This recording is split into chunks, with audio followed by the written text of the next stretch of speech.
So after watching the previous video on how to paint your paper so that you have a bunch of different colors and textures for cutting out collage pieces, now we're moving on to the first project, and that is a sunflower or flower, however you feel you would like to do it, using the Eric Carle technique.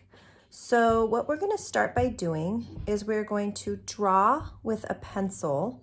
I'm going to use a Sharpie so that you can clearly see my shapes, but you're going to draw with a pencil some flower shapes, a couple circles, some leaf shapes, and some stem shapes. This little butterfly up here is all for your creativity, and you may create a butterfly however you like with all the colors that you have left and the little scraps. If you can see closely, there's some little pieces of color and different random shapes, and you can do that, and I will show you a couple ways that you can do that as well. But we're going to focus mostly on the flower, and this here is a sunflower. So that's kind of our goal, but if you want to do a red sunflower, a purple sunflower, a blue sunflower, whatever you'd like to do, then that is completely up to you. It all depends on what you have and what colors you have on your painted paper. So let's get started. I'm going to put that up there for now.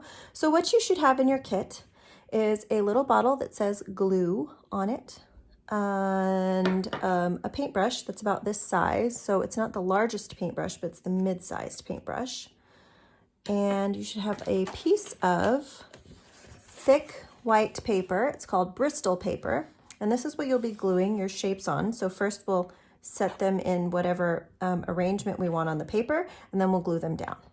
So I'm going to get started by first drawing the shapes that I want on the yellow part of my paper. So I would like my sunflower to be yellow.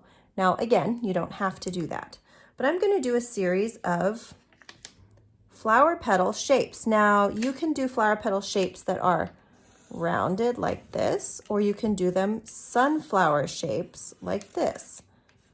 I'm going to do them like this, but this way is also just fine. So I'm going to just start covering my yellow paper with, or my yellow painted paper with some of these shapes.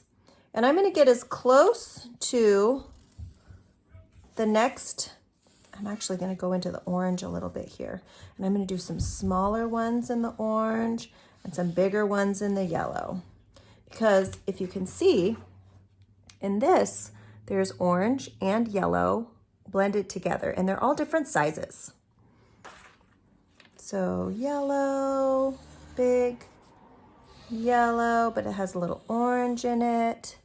So I'm just going to make these shapes. Now, the goal is to not let the black or your pencil show when you cut out the shapes. And I'm going to be really careful to cut out the black.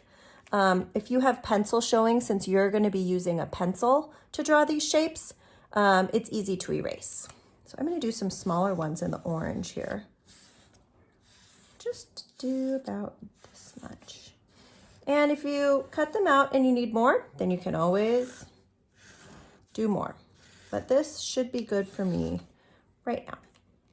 So now what I'm going to do is I'm going to get my scissors and I'm going to cut out my shapes.